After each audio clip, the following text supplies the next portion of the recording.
all your fault. Was hab ich denn getan? Ne?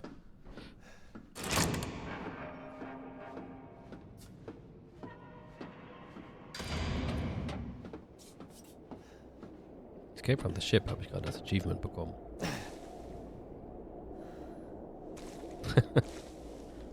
Es gibt tatsächlich ein DLC, wo man Chris spielt. Müsste ich mir eigentlich mal angucken.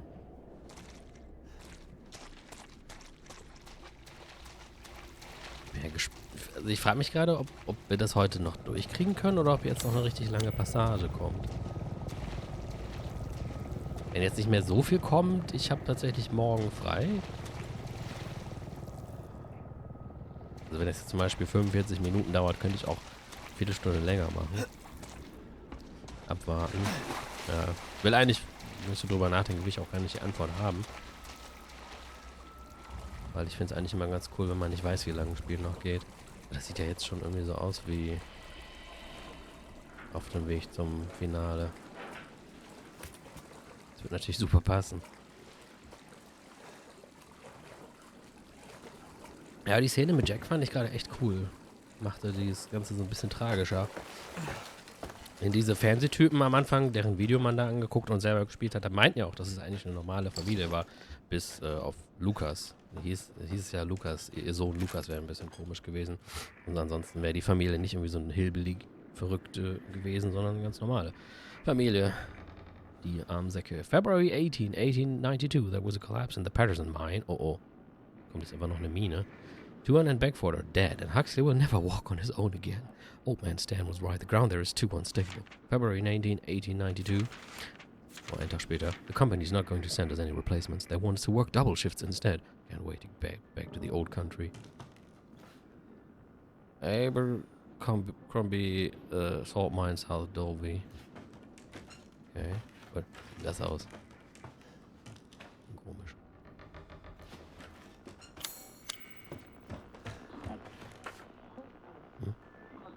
Are they watching us from that helicopter? Hallo? Alpha 1, this is Bravo 1. Do you read? Moment, was? This is Alpha 1. Report. Did you find anything? A thorough search of the Baker property revealed 0 survivors. Repeat, 0 survivors. We did find evidence of a skirmish. Evelyn? Negative.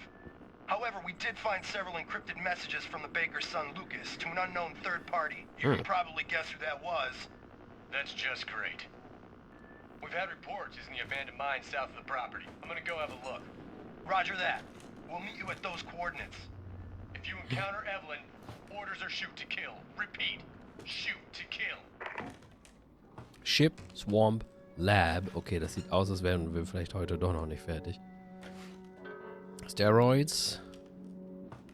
Ja, mal genommen habe ich ja schon, ne? Was ist das? Stabilizer. Reloading Speed increases indefinitely. Für alle Waffen? Das wäre ja eigentlich schon wieder ganz cool. Hitgame weiß ich nicht. Ich würde schon sagen, ist jetzt hier... You've taken me as things. Oh, da haben wir jetzt auch die... Ich könnte mir vorstellen, Lab ist jetzt das letzte. Also laufen wir vielleicht noch kurz durch den Swamp und dann ins Lab rein. Wirkt schon so ein bisschen wie letzter Dungeon und Weg dahin. Aber es wirkt auch wie etwas, das ich nicht in 30 Minuten und auch nicht in 45 Minuten schaffe. Mal sehen. Erstmal bitte nach Waffen sortieren. Ich glaube, das hatte ich gerade schon. Ja. Oh, jetzt habe ich ja noch eine Handgun. Standard Power acquired on the wrecked ship. Standard Power. Was ist jetzt der Unterschied zwischen den beiden?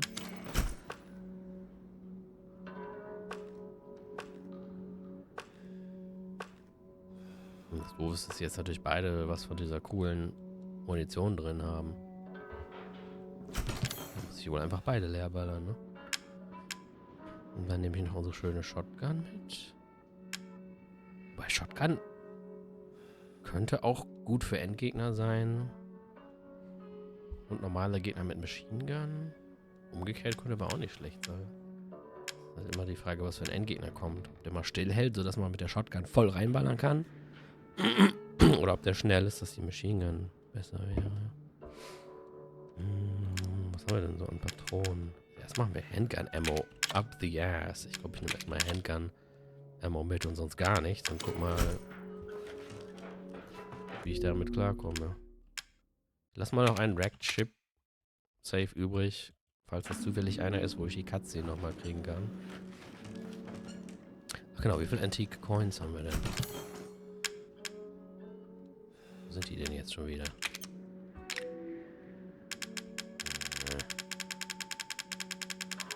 Ja, 4 Stück. Das braucht 3. Das braucht 5.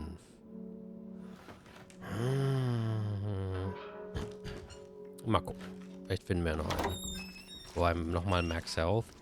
Ist auch schon nicht verkehrt, ne?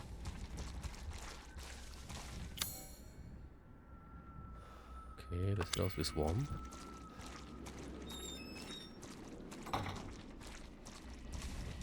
Gespannt. Die Gegend kenne ich jetzt halt auch überhaupt nicht. Bei dem Schiff vorhin, da kannte ich ja wenigstens noch die Gegend. Aber ich wusste nicht, wie es endet. Das hier ist jetzt nochmal neuer für mich, weil ich hier gar nichts mehr von kenne.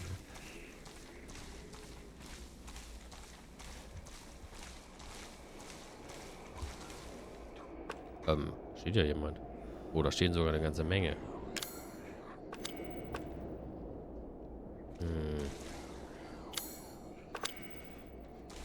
Ich befürchte, die muss ich abschießen.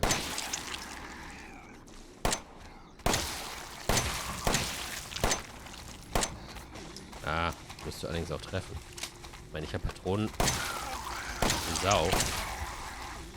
Aber ich habe nicht Healing wie Sau. Wenn die mir zu nahe kommen. Der eine ist schon mal weg. Ah. Okay, ich gehe nochmal hier rein. Tschüss. Okay, dann verschwinden die einfach. Warum steht jetzt auf einmal bei mir willkommen im Chat auf Twitch? Jetzt wäre ich weg gewesen. Ich doch gerne. Ah!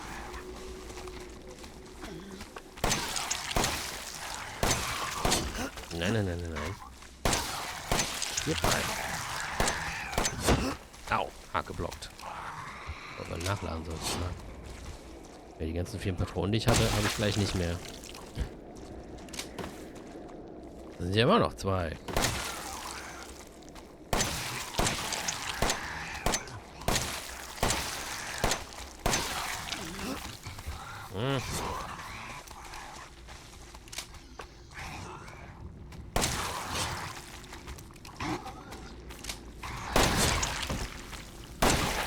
So. Fickt euch doch jetzt mal.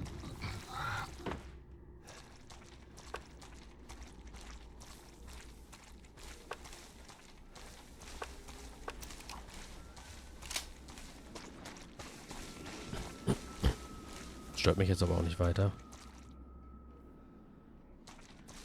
Dass ich so viel Pistolenmunition verballert habe, weil ich wüsste eh nicht, wofür ich die Sachen benutzen würde. An Endgegner würde ich eigentlich eh nicht mit der Pistole schießen.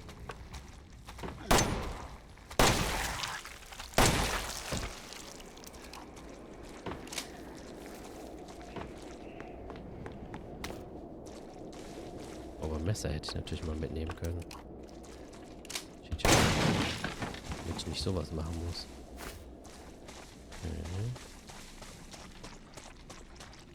Ich kann ja eh nochmal speichern gehen. Da hole ich auch ein Messer. Ja, ich glaube auch, Twitch hat heute eine Macke. Mein Internet selber scheint ausnahmsweise mal nicht der Culprit zu sein, wie sonst immer.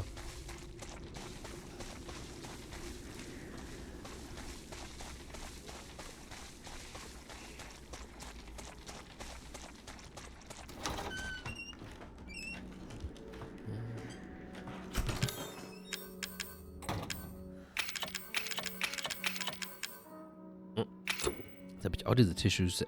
Wie, das muss ich die ganze Zeit mit mir rumtragen? Oh Mann. Vielleicht haben wir deswegen mehr Platz gekriegt. Survivor Knife. For Enthusiasts. Das Folding Knife. Ja, welches macht denn mehr Schaden? Keine Ahnung. Ich nehme mal die Bomben mit, so für den Notfall, weil die sind ja auch schon sehr lustig.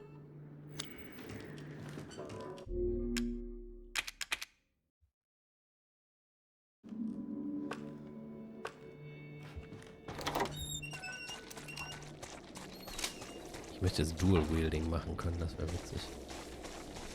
Liegt auch bestimmt wieder noch jede Menge Zeug rum, das ich einfach noch nicht sehe.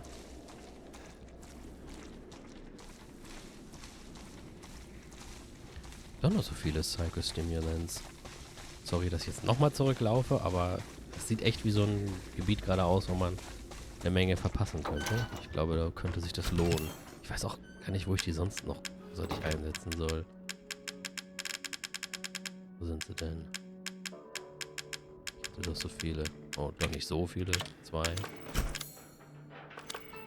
ich nicht eine die wieder weg tue? Ah, so. Und die andere Packung mampfe ich. Oder geht's ja direkt los? Wie habe ich das jetzt schon wieder verpasst? Burner Fuel. Okay. Ey, das ist ja nicht zu fassen. Wie kann man sowas verpassen? Auch noch was.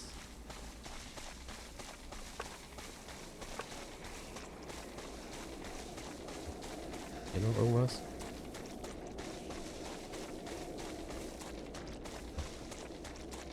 Hm? Mhm. Mhm. Oh.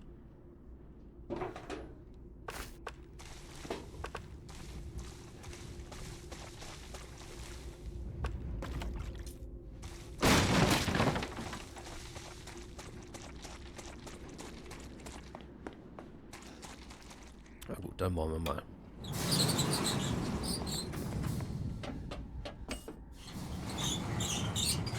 Das heißt, das war jetzt schon Swamp und jetzt kommt schon Lab?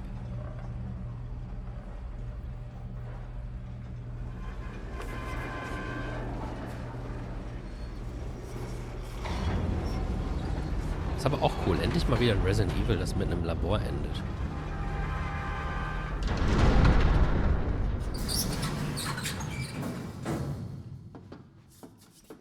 Keine Ahnung, warum ausgerechnet hier eins sein soll.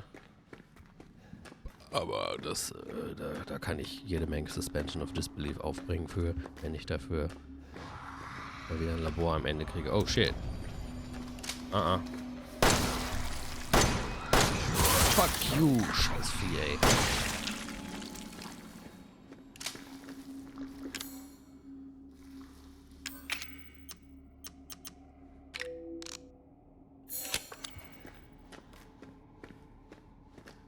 Ist was drin?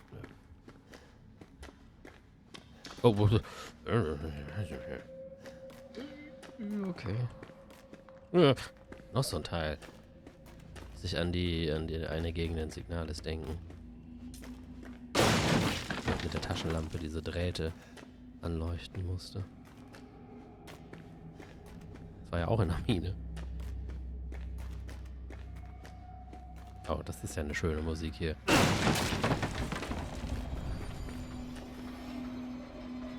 Oh, fuck. Ich glaube, das ist ein Fall für dich. Und das auch. Oh. Wow.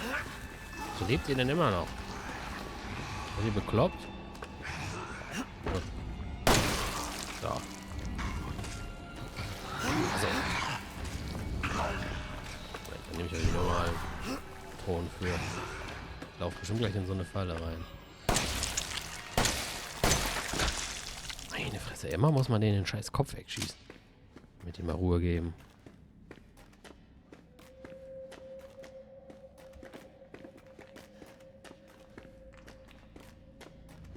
Das ist ja gar nicht mal so uncreepy jetzt hier, so eine Höhle. Vor allem mit dieser Musik dazu. Hallo? Hallo?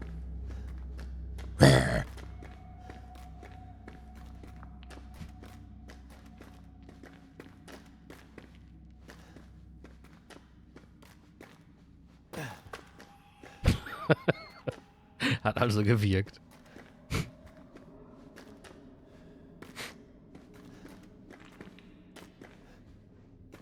Was ist das? Ja, vielleicht für Lüftung oder so? Ich hab's doch gewusst. Das sah total aus wie etwas, wo ich auch Patronen verstecken würde. Was ist das? Meine Bomben!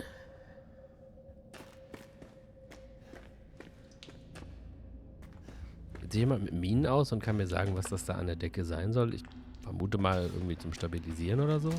Aber oh mein Gott. Zeit für meine lieben Bomben.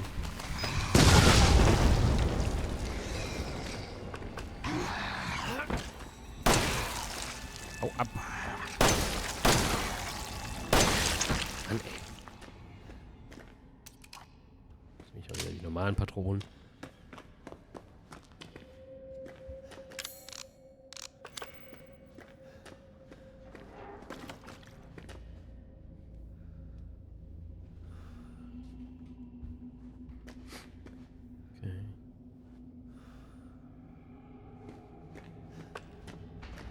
Nee, sieht ein bisschen aus wie der Zaun in Valheim. Ah, kommt der jetzt? Ey, das wirst du bereuen.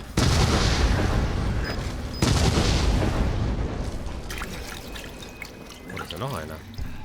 Schau mal, was ich für dich habe.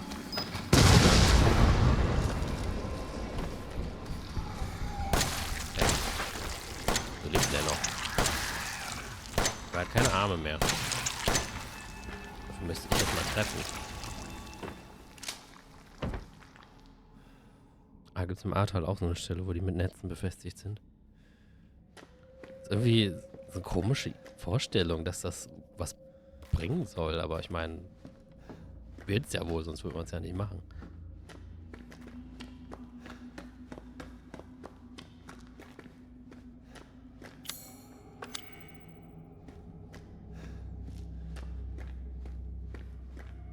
Also wenn ich so drüber nachdenke, kann ich mir auch vorstellen, dass es was bringt. Aber wenn man es erstmal so sieht.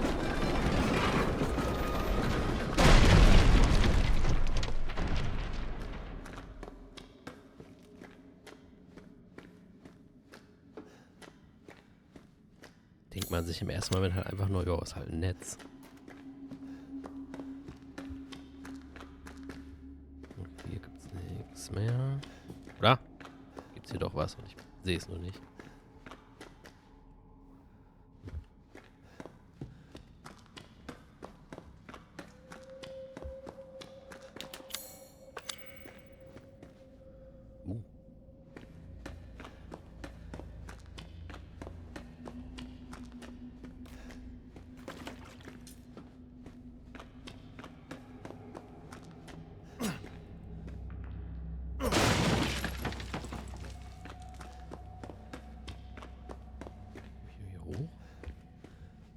Muss ich wohl hier die Treppe nehmen.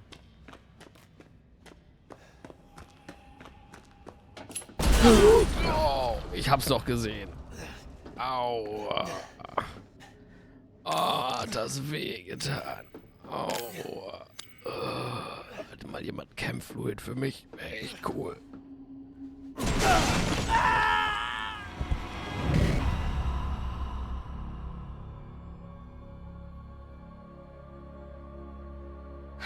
Warum musste das denn jetzt eine explodierende Kiste sein?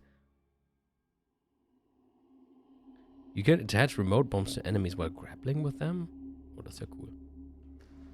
Gut, wenigstens bin ich eh gleich hier. Dann mache ich diesmal einfach so. Aber echt mal hier, wo ich nie im Leben damit rechnen würde, dass hier in irgendeiner Kiste was Explodierendes drin ist. Ist ausgerechnet die Kiste, die ich kaputt mache, nachdem ich super viel Schaden genommen habe. Jede andere Kiste wäre jetzt okay gewesen, aber die Kiste, die ich kaputt mache, nachdem ich super viel Schaden genommen habe, die muss explodieren. Das klingt auch eher nach so einer Notlösung, wenn dich halt so ein Viech irgendwie schon gepackt hat, dass man das dann machen kann. Fick mich, du Scheißding. Das könnte natürlich heißen, dass Lukas hier jetzt noch kommt. Was haben wir denn da? Sent. Friday, January 16, 2015, 12:42 a.m. Thanks to you guys, it's been about a week since my Head's been clear and back to normal, and she still thinks she's got me. You guys really need to work on fixing that. Not only does she look like a little kid, but she's about as stupid as one, too.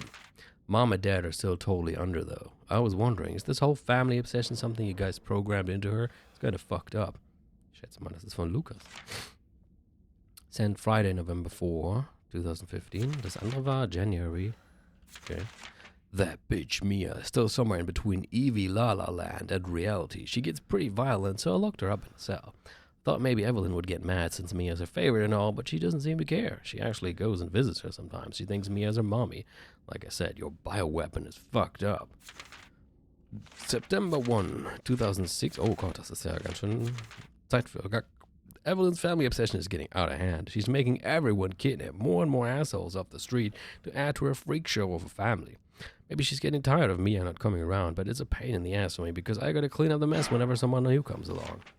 By the way, Evie's looking sick or something. Her skin is getting all wrinkly and she's getting gray hair. Is that supposed to happen? It's almost like she's getting old all of a sudden. Okay, und wem hat Lukas geschrieben? Da steht ja, where's my mother?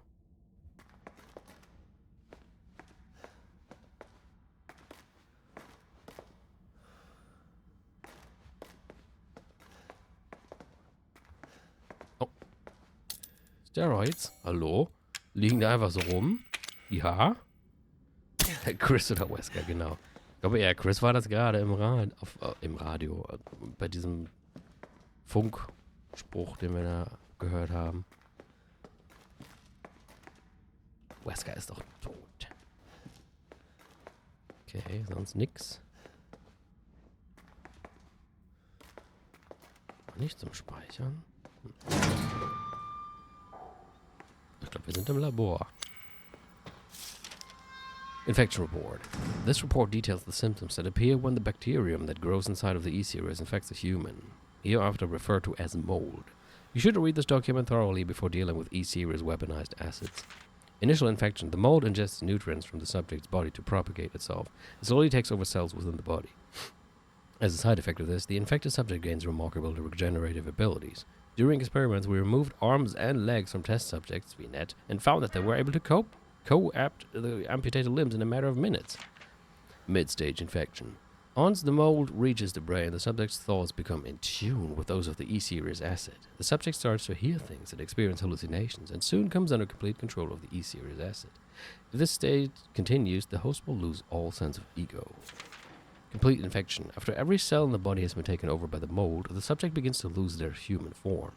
Physical mutations differ from case to case, but all result in him or her acquiring incredible physical strength. Containing a subject at this stage would be extremely difficult. Ah ja.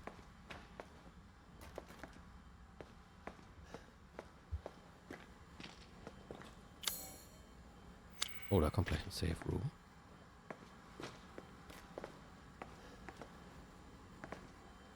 E-Necrotoxin, E-Series dosage test. 5 minutes after dose, vomiting. 10 minutes after dose, death. Wow, wie praktisch. 12 minutes after dose, cell calcification. Uh-huh.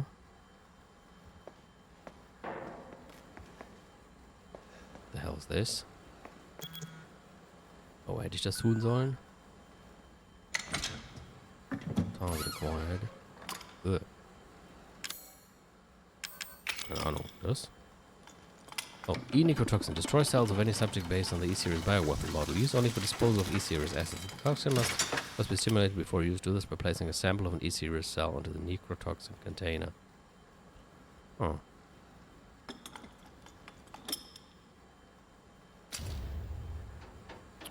Okay. Destroy cells of any subject based on the E-Series bioweapon model. Das heißt, das könnten wir jetzt auf Evelyn anwenden. Ja, use only for disposal of E-Series acids. Und deswegen haben wir gerade Sample of an E-Series Cells da reingetan. Okay, alles klar.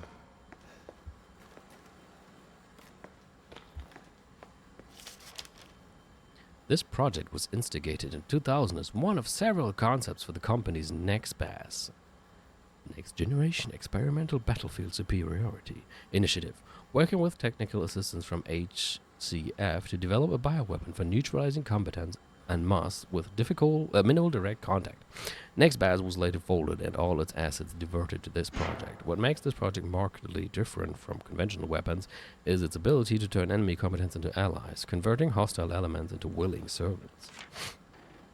Since this effectively eliminates the costs of not only POW handling but also combat itself, it's no wonder we had the and even organization chomping at the bit to get on board. The project would never have existed were it not for the discovery of the remarkably progressed Vicariant evolution fungus that we commonly term the Mutamycete. Oh, das ist doch das aus 8. Oh, jetzt nicht hier zu viel spoilern, aber ich glaube, das ist das, was in 8 mal erwähnt wird. Sagen wir es jetzt mal so. The fabrication method for each bioweapon was to introduce the Mutamycete genome to a pre-stage 4 human embryo and perform cultivation in a controlled environment over a period of 38 to 40 weeks.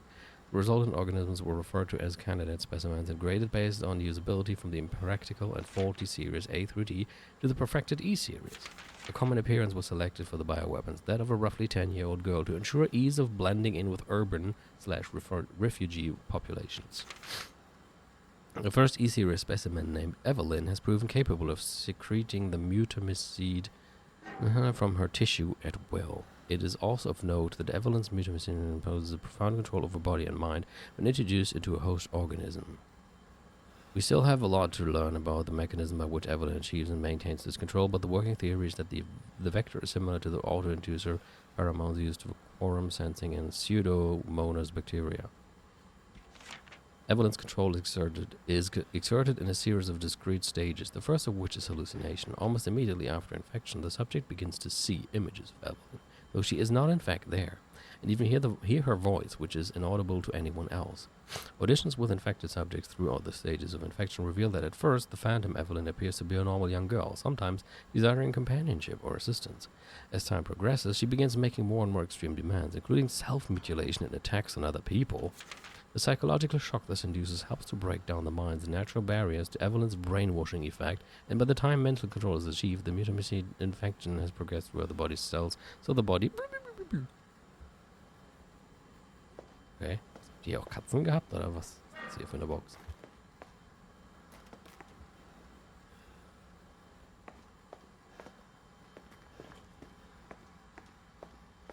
Oh, confidential. Evelyn's functions also include the ability to form organisms from mycelia, the fungal filaments. They finally managed to weaponize daddy issues. The term organism is used loosely here. Strictly speaking, they are superorganisms formed of countless mycelia. What's important, though, is that they exhibit a strong survival instinct and will defend themselves ferociously with the slightest provocation. The fungal toughness and remarkable strength gives them significant battlefield potential. Researchers have been calling these superorganisms the molded, made of mold and also molded as in shaped. The name has a certain elegance to it. For the treatment of accidental infections, performing on samples of Evelyn's body tissue produces a unique fungicidal serum. Administering the serum to an infected subject will cause the mycelia to calcify, but if the subject's cells are already largely invaded, the serum will be fatal.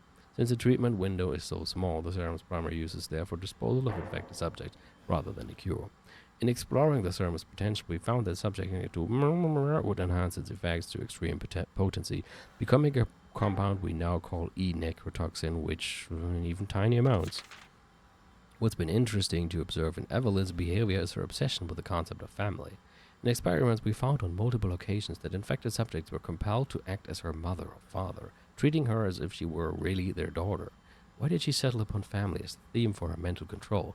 This is just speculation, but it could be that she instinctively understands that a family unit is better suited to blending into social groups than a lone girl. On the other hand, while a sentimental sort might suggest that she's making up for a perceived lack of love in her quarantined upbringing, a parent's love.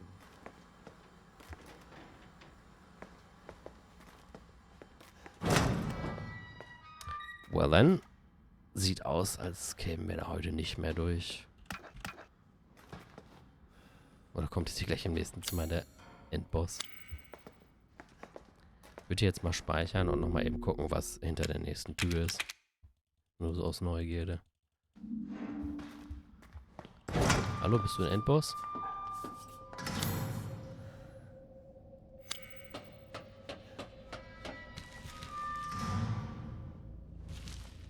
Es sieht nicht aus, als wäre hier ein Endboss.